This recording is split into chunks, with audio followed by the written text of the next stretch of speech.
E a gente já começa falando de um assunto que há meses é permanente no Brasil, a farra do INSS, revelada pelo Metrópolis.com desde dezembro de 2023. Por isso, eu vou ao local de origem dessas denúncias, que é a redação de São Paulo do Metrópolis. Muito bom dia, Fábio Leite, diretor da redação de SP, e é sempre um prazer falar contigo, Fábio. Bom dia, Natália, bom dia a todos aqui que nos acompanham no Boletim. Prazer estar aqui participando com você. Muito bom. A gente abre essa edição do Boletim entrevistando quem lidera os próximos passos do ressarcimento de tantas vítimas dessas fraudes, que é o próprio ministro da Previdência Social, Volney Queiroz. Volney foi o secretário executivo número 2 ali do ex-ministro Carlos Lupe, demitido do cargo depois que a situação ficou insustentável. Ministro, muito bom dia, obrigada pela presença. Eu já começo perguntando de serviço ao senhor, que é o que mais interessa à nossa audiência. Apenas 376 mil pessoas, que equivalem a 27% dos quase 4 milhões dos reclamantes dos descontos indevidos, aderiram ao programa de ressarcimento, né? E os pagamentos começam em 24 de julho, com pagamentos integrais e diretamente nas contas dos aposentados e pensionistas. Explica pra gente como está a situação. Bom dia, Natália. Bom dia, Fábio. É um prazer estar com vocês aqui no Boletim Metrópolis, logo cedo, nessa manhã ensolarada aqui de quarta-feira. Bem, primeiro dizer que eu acho o índice de 27% muito bom, porque na verdade os 27% não são sobre os 4 milhões de aposentados e pensionistas que acessaram o sistema, mas em cima dos 1.400.000 que já estão aptos a receber. Só eles poderiam acessar para celebrar esse acordo. Então, esse número começou a ser contado na sexta-feira passada. Sexta-feira, segunda e terça, são 3 dias, eu acho que os números são bons. Quase 30% em 3 dias. Ontem eu fiz questão de fazer uma ampla divulgação e o governo como um todo ajudou nessa divulgação para que a gente pudesse ter mais pessoas sabendo que o dinheiro está disponível, que nós conseguimos chegar nesse momento que era tão esperado, né? Todo lugar que eu andava, as pessoas perguntavam, todas as vezes aqui no Metrópolis que eu vim, era uma das perguntas, ó, e quando é que o dinheiro vai chegar no bolso dos aposentados? O reembolso vai voltar aos aposentados. Então agora chegamos a esse momento, dia 24, o dinheiro começa efetivamente a voltar para o bolso dos aposentados. Fábio, com você. Ministro, a Natália falou aqui desse percentual de 27% diante de um escopo ali de pessoas que... Desculpa, Fábio, o ministro está sem escutar você, mas nessa primeira pergunta pode fazer que eu repasso aqui para o ministro. É que a gente está falando de um escopo ali de 27% do universo, né, de aposentados que já reclamaram esses descontos indevidos. Mas a gente tem um universo de, se eu não me engano, cerca de 9 milhões ali de aposentados, né, do total ali que recebem, que tiveram desconto, né, nesse período identificado pelo INSS, e desse total, o ministro acabou de falar que cerca de 4 milhões reclamaram, né, o que dá menos da metade desse universo total. E a gente teve, durante a investigação da Controladoria Geral da União, uma avaliação, uma pesquisa de campo no país inteiro, a gente noticiou isso no Metrópolis, e eles identificaram ali que mais de 95% dos aposentados que foram abordados pela CGU disseram que não tinham autorizado o desconto.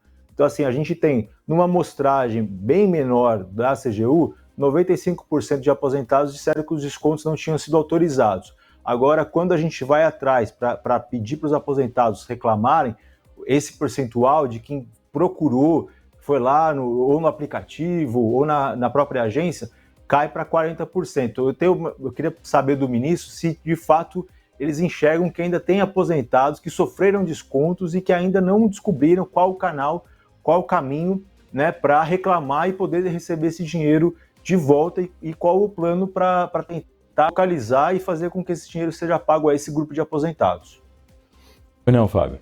Bem, eu acho que fica claro que o governo, desde o início, quer pagar. O governo teve uma decisão política de fazer esse ressarcimento. Então, não há, por parte do governo, nenhum tipo de subterfúgio assim para fugir do pagamento. Então, nós estamos fazendo essa, digamos agora, nesse momento, uma propaganda, na verdade, do acordo para que o aposentado possa assinar essa parte final, que é para receber o dinheiro. Quanto ao acessar o sistema, né, que 4.160.000 pessoas acessaram, que é mais ou menos, menos da metade do total dos 9 milhões, eu acredito que muitas pessoas ainda não se ligaram que podem ter sido descontados, não acessaram o aplicativo Meu INSS para ter recebido do Ministério de que eles foram descontados. Por exemplo, o meu sogro só descobriu que foi descontado agora, dias atrás, quando eu falei com ele e perguntei: o senhor já entrou no aplicativo, já pediu seu extrato para ver se houve descontos?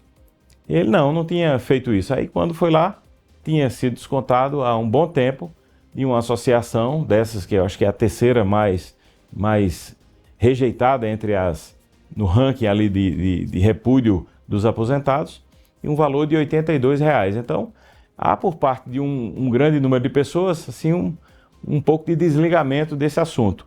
E o que o governo está fazendo, primeiro foi mandar o aviso pelo aplicativo para os 9 milhões que receberam algum desconto durante algum tempo. E agora nós estamos fazendo essa divulgação. Então eu estou participando de programas, o presidente do INSS, Gilberto Valler, também tem usado os meios de comunicação amplamente. O próprio ministro Jorge Messias também tem usado de entrevistas para poder falar sobre o assunto, para poder a gente conscientizar a população e que essas pessoas têm esse direito, que o governo quer fazer com que esse direito seja cumprido e que esse dinheiro possa voltar ao bolso deles o mais rápido possível. Ministro, tem uma pressão dentro, né, dessas entidades.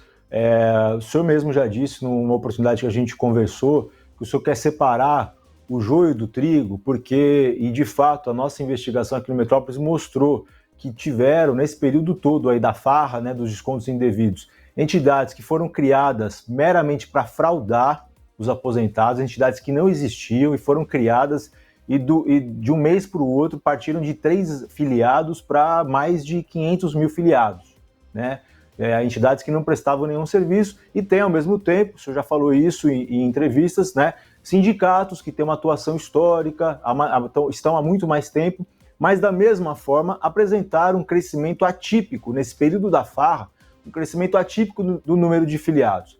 O senhor tem dito que é importante separar o joio do trigo para não fazer uma caça às bruxas ali e acabar com a atuação desses sindicatos. E esses sindicatos fazem uma pressão para que esse tipo de cobrança de mensalidade, que para o funcionamento deles é importante, volte a acontecer. Eu queria saber do senhor, existe essa perspectiva e como controlar para evitar que isso volte, né,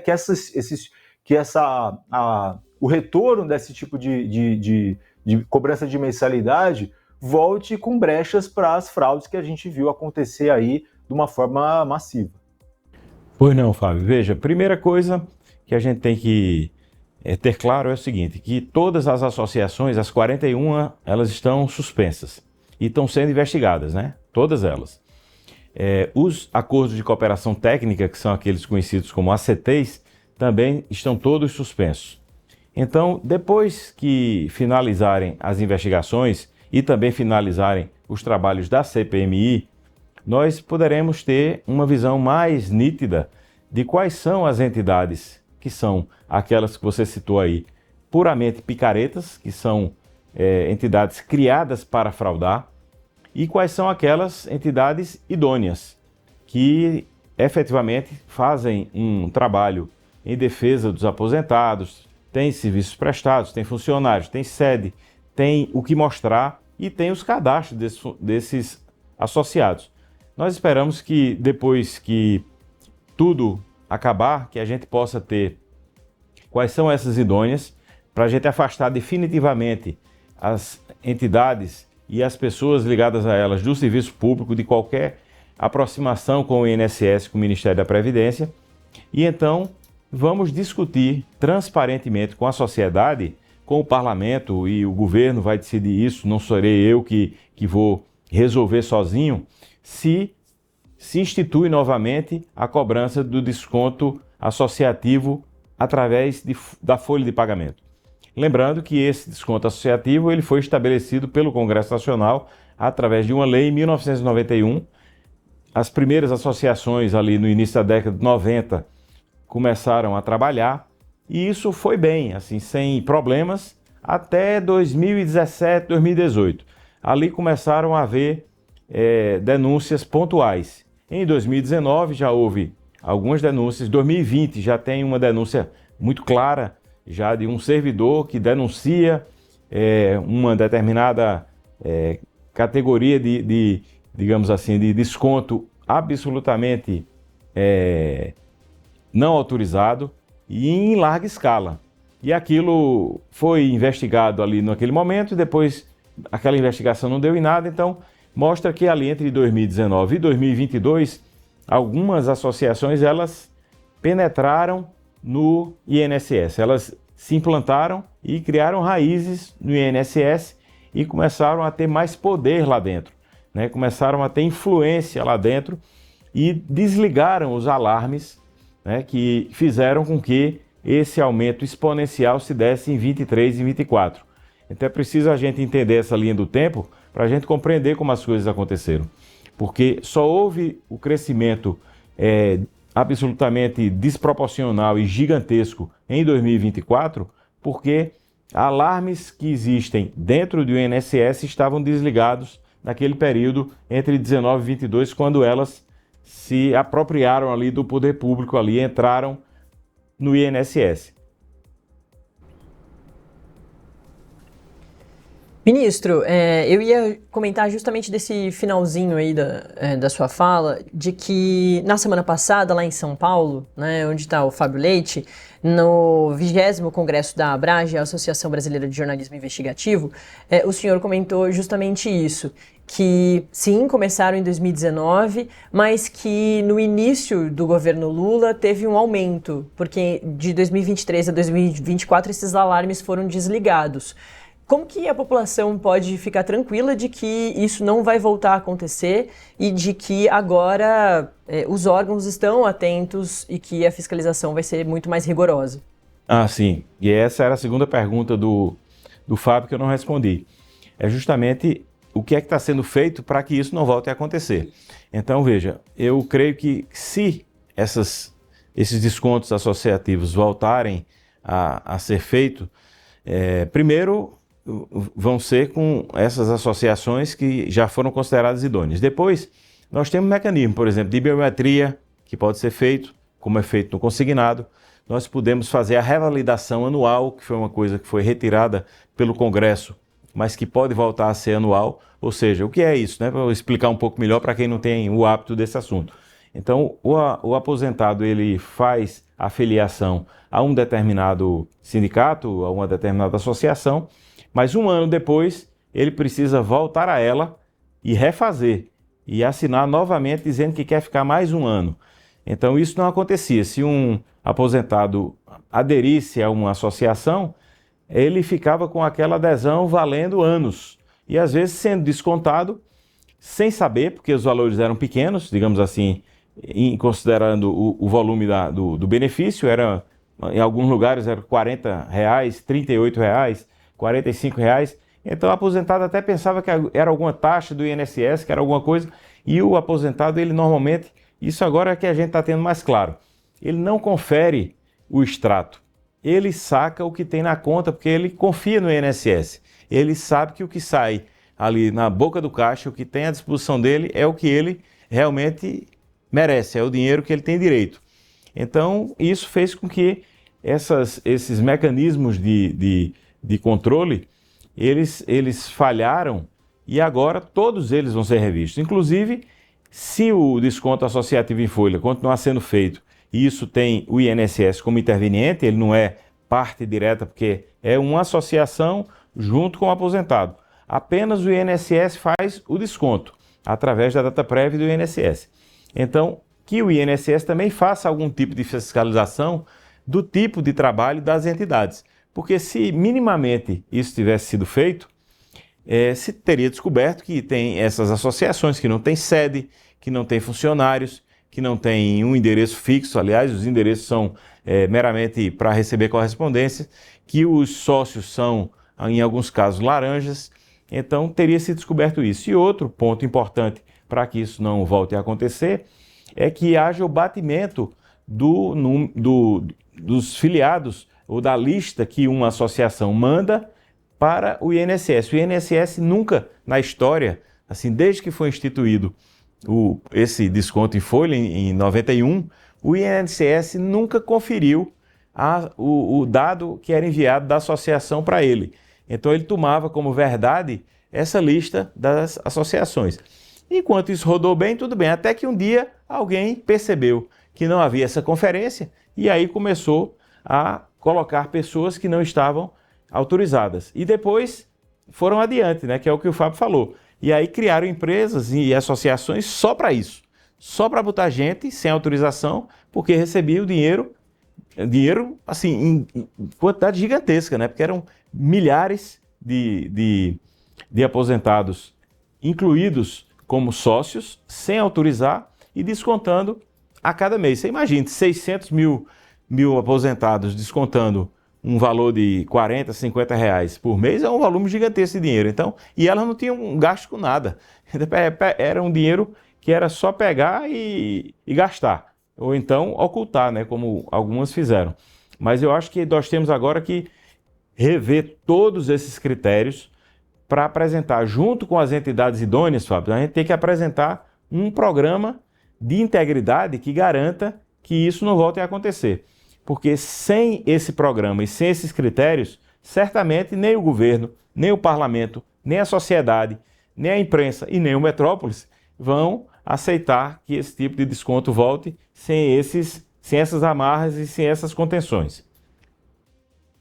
Com certeza. Agora, ministro, o senhor falou que em 2022 os alarmes internos foram desligados. Mas aqui no Metrópolis a gente mostrou, na primeira reportagem, em dezembro de 2023, que tinha uma entidade que já estava aplicando esse tipo de golpe, essa fraude nessas filiações. Aí a gente travou, inclusive, contra o INSS uma batalha burocrática ali para ter acesso, por meio da Lei de Acesso à Informação, e aí em março de 2024 a gente consegue ter uma fotografia mais ampla do tamanho desse esquema que estava acontecendo. A gente noticia, então, em março de 2024, que tinham 30 entidades que faturaram 2 bilhões de reais no período de um ano, com essas filiações, ao mesmo tempo que elas eram alvo de uma enxurrada de reclamações, de processos, de condenações na justiça por filiações feitas de forma fraudulenta. A primeira medida concreta aconteceu em julho, quando o então diretor de benefícios, André Fidelis, foi demitido. A investigação depois da Polícia Federal e da CGU mostra que ainda nesse período foram permitidas filiações ali em massa por meio por algumas entidades. E aí, efetivamente, a suspensão dessas 41 entidades que o senhor mencionou só acontece agora, depois, né, da operação da Polícia Federal, em abril de 2025. Então, assim, os alarmes internos, o senhor disse que estavam desligados, mas os alarmes ali que a imprensa, o Metrópolis fez, estavam bem ativos, tanto é que a representação da Polícia Federal, que pautou a investigação, a Operação Sem Desconto, citou 38 reportagens no Metrópolis sobre esse mesmo assunto. Eu estou fazendo esse preâmbulo para dizer, e aí o senhor mencionou na sua resposta a questão do consignado. A gente já noticiou aqui também uma enxurrada de reclamações envolvendo esses empréstimos consignados com desconto direto na folha de pagamento do benefício. A investigação da Polícia Federal já mostrou conexões entre empresas que operavam para as associações dos descontos. Essas que foram suspensas são as mesmas empresas que operam para essas instituições que fazem o consignado. A gente recebeu várias reclamações de aposentados que foram vítima de 2 golpes, o golpe da mensalidade associativa e o golpe do consignado. Tem um cartão de crédito consignado que os bancos mandam para a casa dos aposentados e depois começam a descontar, como se ele tivesse feito um saque, né?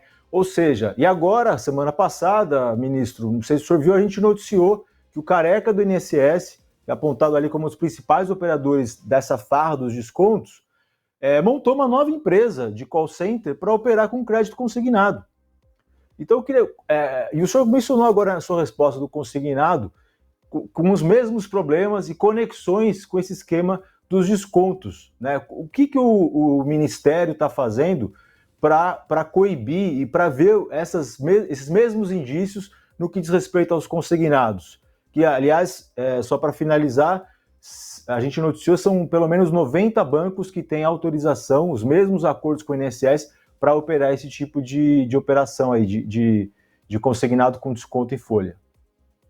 Fábio, poder tratar desse assunto. Veja, primeiro, o consignado, ele é um produto, digamos assim, diferente do desconto associativo, porque ele tem a fiscalização do Banco Central, ele tem a supervisão do Banco Central e as pessoas que atuam no consignado são todas autorizadas pelo Banco Central, mas é um contingente gigantesco. Eu não sei se você sabe, mas são 320 mil correspondentes bancários vendendo consignados no Brasil. Tem um volume gigantesco de gente vendendo, então tem um volume gigantesco de gente sendo abordada diariamente por essas pessoas. O que nós fizemos aqui? Na primeira semana em que eu assumi o Ministério, eu me reuni com o presidente da FEBRABAN, Isaac Sidney, pedi que ele fosse no Ministério, tivemos uma reunião longa para ele me explicar como se dava o consignado, quais eram os critérios, quais eram os sistemas, e nós aprimoramos alguns passos, né, para poder impedir que haja descontos sem autorização, ou seja, que haja adesão a um consignado sem autorização. E depois nós pedimos para a nossa força-tarefa previdenciária fazer uma varredura, um pente fino nesse produto. Então, a Força-Tarefa Previdenciária, para quem não sabe o que é, nós temos no Ministério um setor de inteligência e esse setor de inteligência é ligado à Polícia Federal e ao Ministério Público Federal. Então, eu pedi que eles fizessem um levantamento que está sendo feito, né, minucioso, para que a gente possa ser municiado das informações e possa, então, agir com os órgãos de controle para poder coibir qualquer tipo de abuso nesse sentido. Eu tenho recebido muitas reclamações, por exemplo, das pessoas que querem o desbloqueio do consignado e minhas redes sociais ficam abarrotadas de pedidos de pessoas que estão com os consignados bloqueados porque tem que fazer biometria e não conseguem fazer a biometria e reclamam porque esse critério está atrapalhando o acesso delas ao consignado. Então, a gente não sabe se isso é gente real ou se são os correspondentes bancários pressionando através das redes sociais para a gente afrouxar os critérios. Nós não vamos abrir mão desses critérios, tá? Eu creio que os critérios têm que ser cada vez mais rígidos, ainda que penalize, e eu sei que penaliza, porque tem um senhor, uma senhora, ou uma pessoa que não tem tanta habilidade com as redes sociais, não tem habilidade com os smartphones, que não consegue fazer a biometria, não consegue fazer o cadastro da face, não consegue fazer aquele passo a passo, ele fica impedido de acessar o consignado. Mas são critérios que protegem o conjunto, né, dos aposentados e pensionistas. Mas fique certo que nós não vamos vacilar com relação à fiscalização e ao cuidado com relação ao consignado. E cada vez que eu ouço uma fala como a sua, já me dá vontade de sair daqui e fazer outra reunião com a FEBRABAN para perguntar a ele como é que está, ao Isaac e a BBC e a FEBRABAN, que são as duas grandes entidades, como estão esses critérios para pegar de novo esses números e atualizar esse estudo e essa auditoria, que na verdade é uma auditoria que está sendo feita pela inteligência para que a gente possa ter a garantia de que não vamos ter surpresas com relação ao consignado. Agora, lógico, onde tem dinheiro e onde tem esse tipo de transação, é comum que alguém tente se aproveitar. A mesma coisa de clonagem de cartão, né? Em todo lugar do Brasil, eu já tive meu cartão clonado. O importante é que seja uma minoria, que seja uma franja, um resíduo só, e não seja uma coisa sistêmica, como foi no caso dos descontos associativos. Primeira coisa. Segundo, que haja o ressarcimento ao aposentado e pensionista por parte dos bancos, e os bancos garantem que fazem isso. O Isaac até me deu um exemplo, ele disse, olha, se uma pessoa reclama que não fez aquele consignado, é como se o cartão tivesse sido clonado e ele tivesse negado dito que aquele cartão foi clonado. Então, o banco entra em contato, ele diz, essas compras aqui eu não reconheço, o banco devolve o dinheiro. Eu digo, mas é simples assim? Ele disse, mas eu já recebi informações lá em Recife, por exemplo, um dia que eu estava na imprensa até, a mãe de um jornalista teve um desconto de um consignado e fazia meses que estava lutando na justiça para poder reaver o dinheiro que foi, porque quando multiplica o número de parcela com o juro, virou um problema na vida dela e ela não conseguia resolver. Então não é tão simples. O que nós precisamos garantir é que não seja uma coisa sistêmica, não dê prejuízo para o INSS, nesse caso não dá, porque o INSS não tem esse tipo de responsabilização, mas que também não cause prejuízo para o aposentado e pensionista.